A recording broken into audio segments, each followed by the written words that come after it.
Bismillahirrahmanirrahim. Assalamualaikum warahmatullahi wabarakatuh. Bersua dalam berita perdana malam ini, saya Husin Ismail. Saya Umi Masitas Osman. Berita-berita utama malam ini.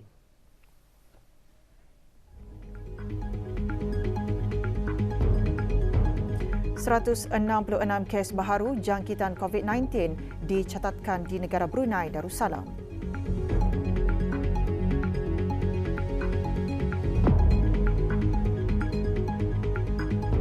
Pengemaskinian sukat-sukat langkah pengawalan dalam negara dan syarat-syarat perjalanan keluar dan masuk negara akan bermula serentak pada 15 September 2022.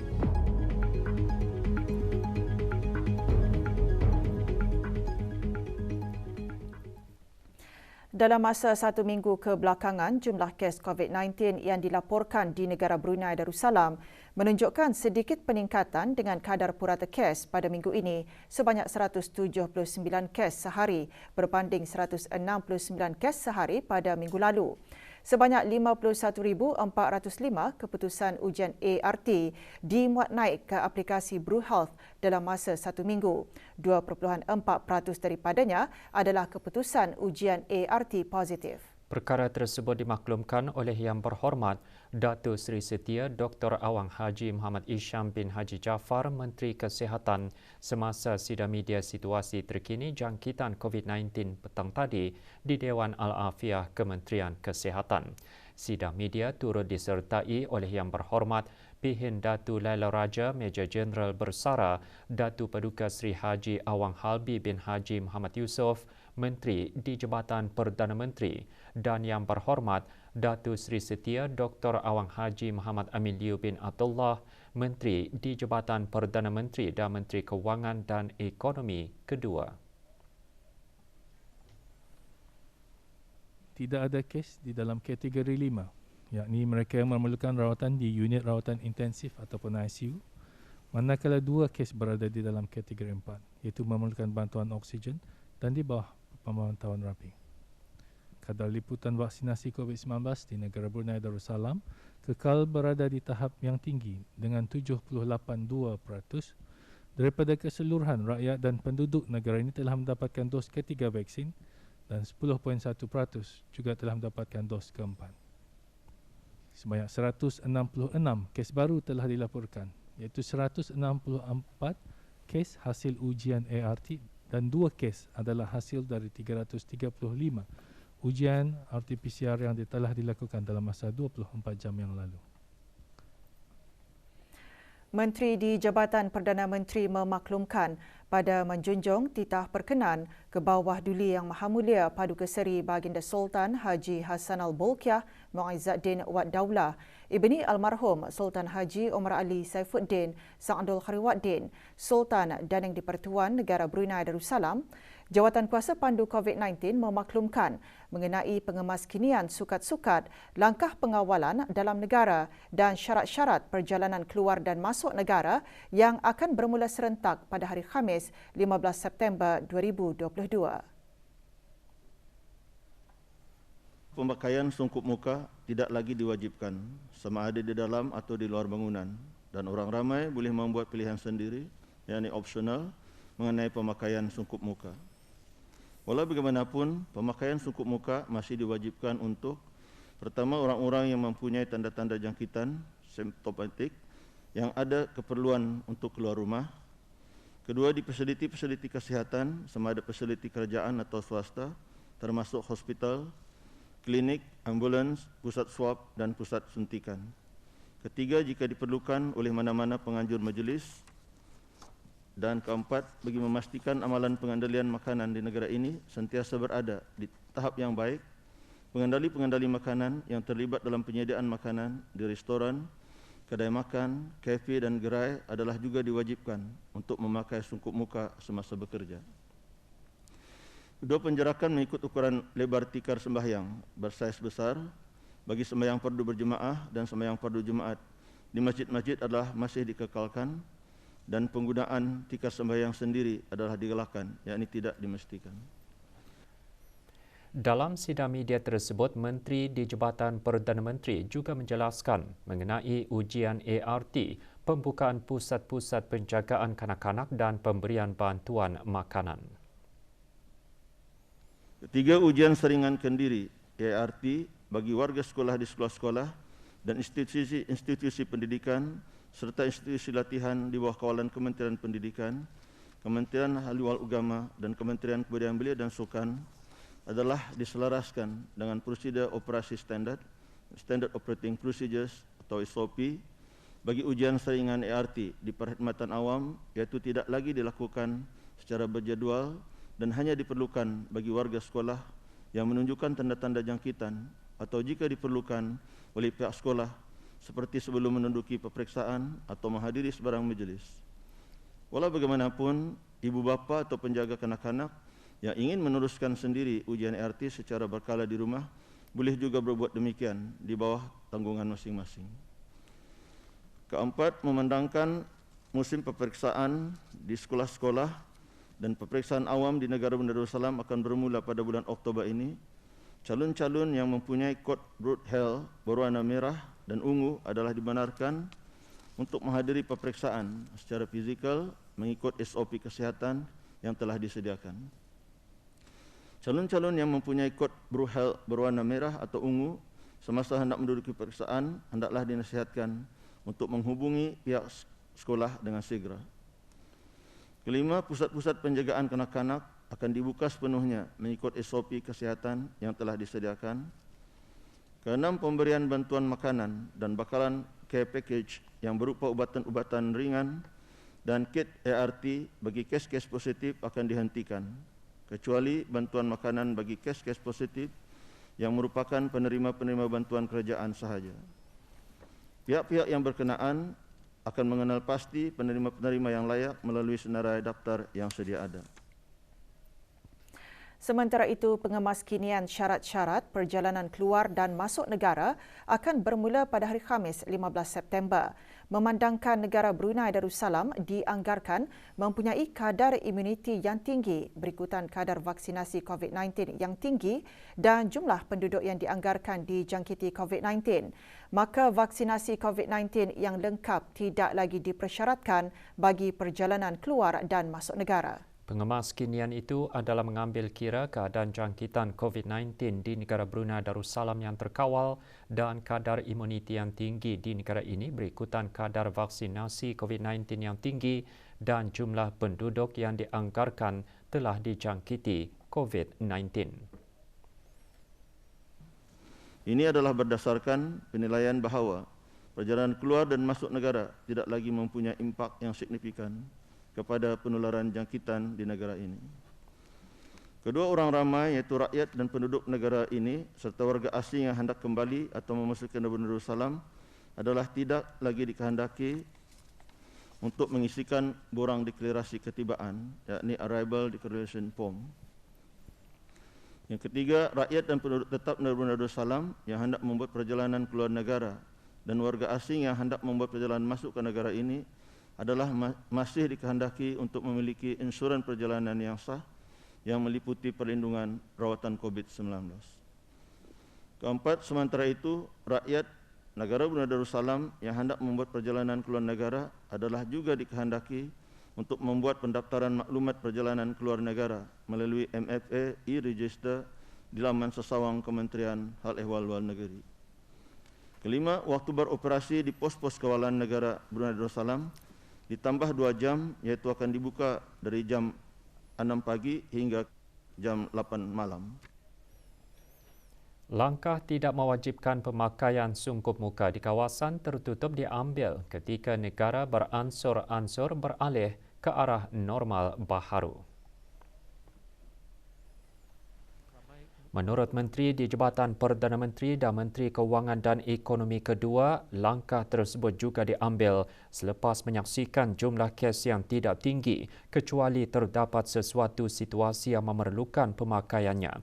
Sementara Menteri Kesihatan pula menjelaskan langkah tersebut dibuat berikutan kadar vaksinasi dan imuniti penduduk di negara ini yang tinggi.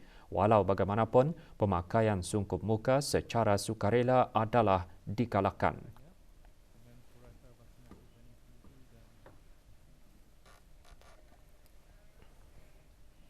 Para atlet perlu memiliki disiplin yang tinggi dan semangat kesukanan yang jitu demi menjaga nama baik dan imej negara Brunei Darussalam. Ikuti bahan beritanya selepas ini.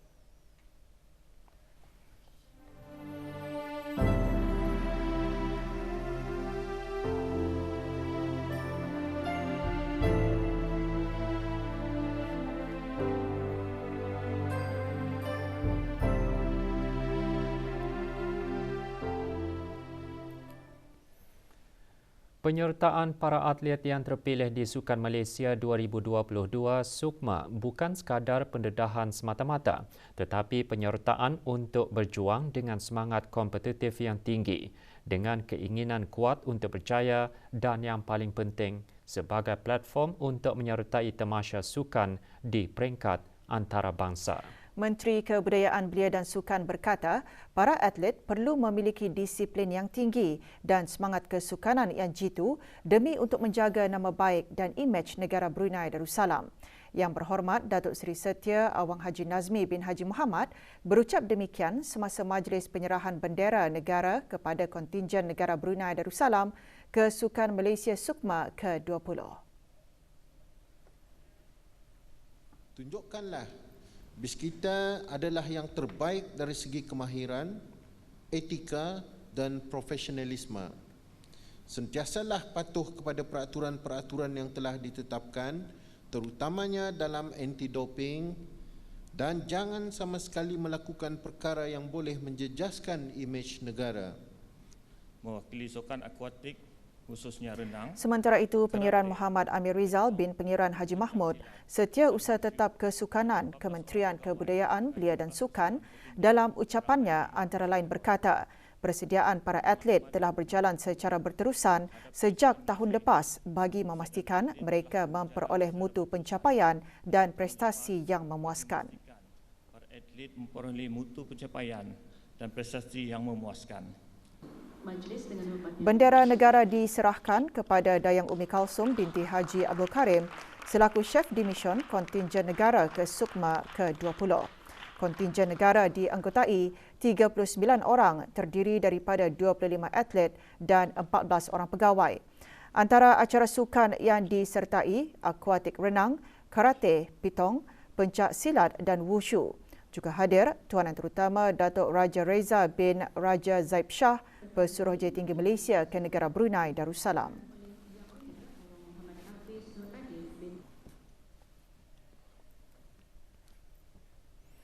Seorang penjawat awam yang memegang jawatan sebagai penolong penguasa kastam Suyati binti Haji Ahmad Besar berusia 50 tahun dihadapkan ke Mahkamah Perantaraan Bandar Seri Begawan bagi 3 kesalahan di bawah bab 409 Kanun Hukuman Jenayah Penggal 22, iaitu kesalahan pecah amanah yang dilakukan oleh penjawat awam.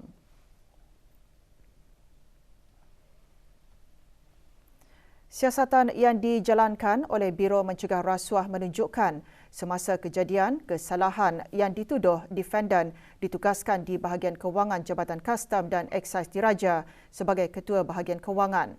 Siasatan menunjukkan defendan menyalahgunakan wang yang diamanahkan kepadanya yang berjumlah RM92,349.12 yang merupakan wang untuk pembayaran tuntutan lebih masa, tuntutan perjalanan dan tuntutan allowance shift yang dibuat oleh pegawai-pegawai di Jabatan Kastam dan Eksais Diraja.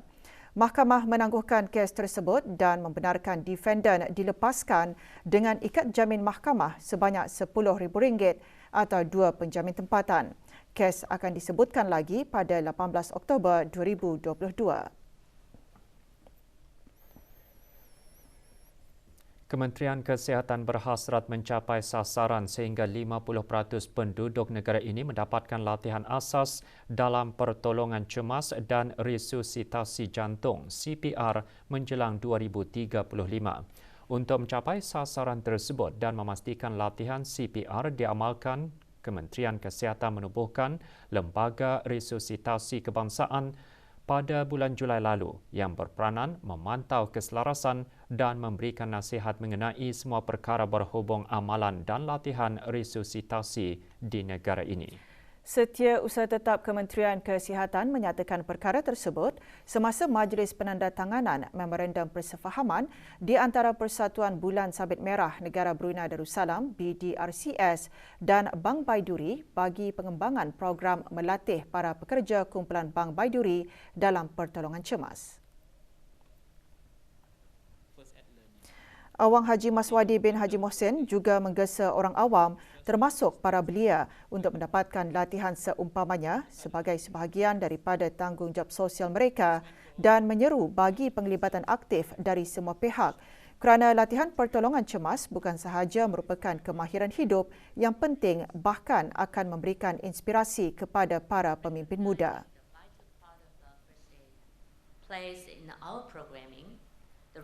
Melalui penandatanganan tersebut, BDRCS akan melatih 2 pekerja Bank Baiduri dengan persijilan bagi pertolongan cemas perubatan dan pertolongan cemas kesihatan mental. Majlis diteruskan dengan seminar sehari yang menumpukan tema Hari Pertolongan Cemas Sedunia tahun ini, pembelajaran pertolongan cemas sepanjang hayat. Seminar termasuk beberapa bengkel mengenai pentingnya mempelajari pertolongan cemas dan kesihatan dan keselamatan di tempat kerja.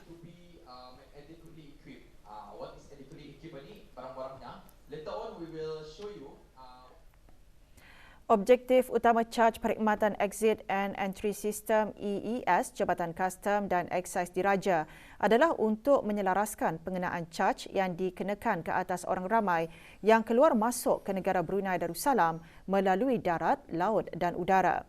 Menurut Penguasa Kastam Kanan, Cawangan Daerah Belait dan Tutong, dengan pengenaan caj perkhidmatan tersebut, tol rasau ditiadakan. Kadar caj yang dikenakan adalah sebanyak RM3 seorang bagi setiap satu hala perjalanan.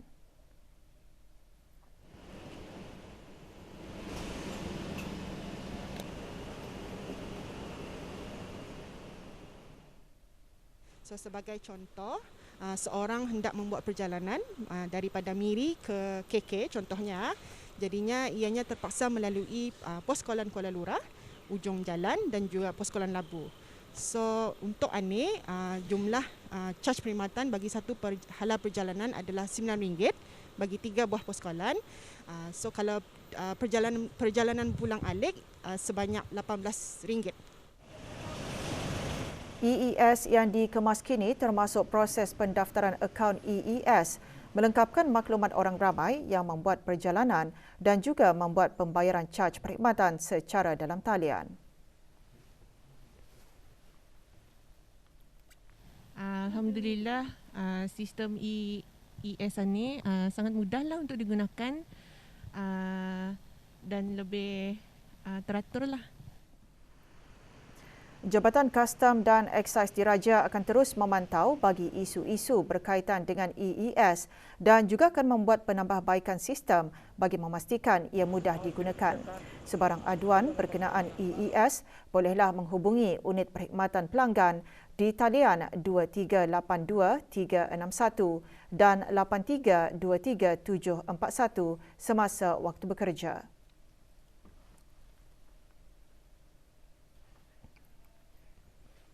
Sementara itu, 254,351 individu direkodkan masuk dan keluar negara ini melalui pos-pos kawalan imigresen laluan udara, laut dan darat dari 1 Ogos hingga 31 Ogos lalu. 70% daripada jumlah tersebut adalah warga negara asing. Berdasarkan statistik Jabatan Imigresen dan Pendaftaran Kebangsaan, sejak aktiviti rentas sempadan dibuka semula pada awal Ogos lalu, 203,570 orang masuk dan keluar negara ini melalui pos kawalan imigresen laluan darat.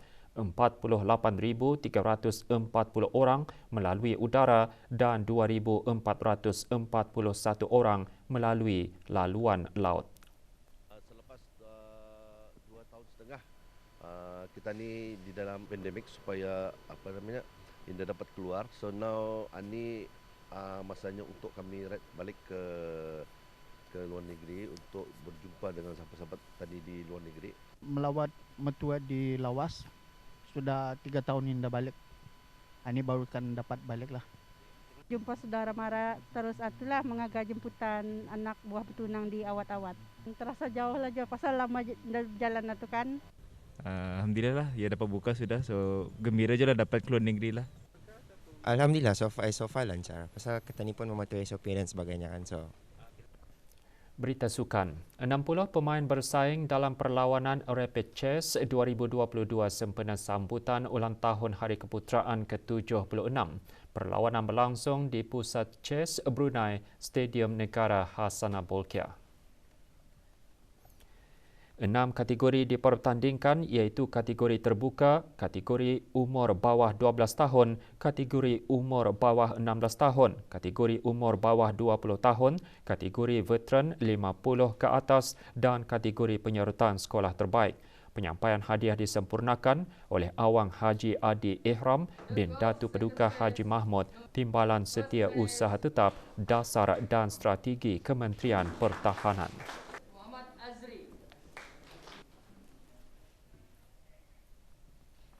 Kejohanan karate antara skim-skim remaja Jabatan Belia dan Sukan bagi peringkat umur bawah 19 tahun melabuhkan tirainya dengan beberapa perlawanan peringkat akhir acara Kumite yang diadakan di Pusat Belia Bandar Seri Begawan.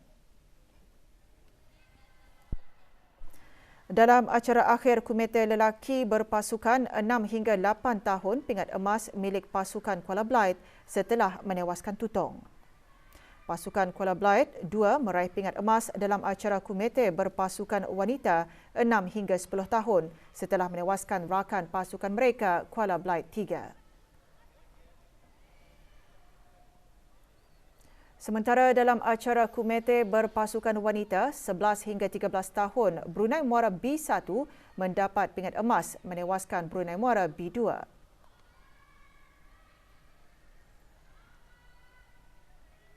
Acara akhir Kumite lelaki berpasukan 14 hingga 17 tahun menyaksikan Brunei Muara B unggul meraih emas menewaskan Brunei Muara A.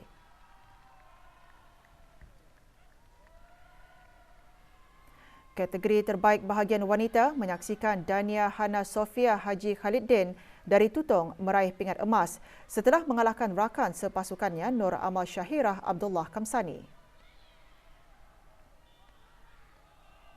Manakala bahagian lelaki kategori terbaik pingat emas dimenangi oleh Awangku Muhammad Waliuddin Pengiran Haji Muhammad Ali dari Brunei Muara B setelah menewaskan rakan sepasukannya Farhin Idlan Muhammad Syamrin.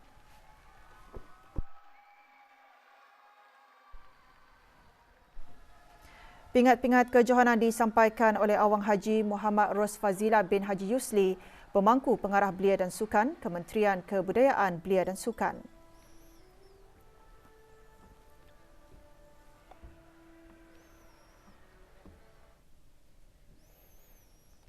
Pasukan bola jaring kebangsaan negara Brunei Darussalam Royal Bees berjaya mempertahankan kedudukannya di tangga ke-6 dari 11 buah negeri yang menyertai kejohanan bola jaring Asia 2022 di Republik Singapura.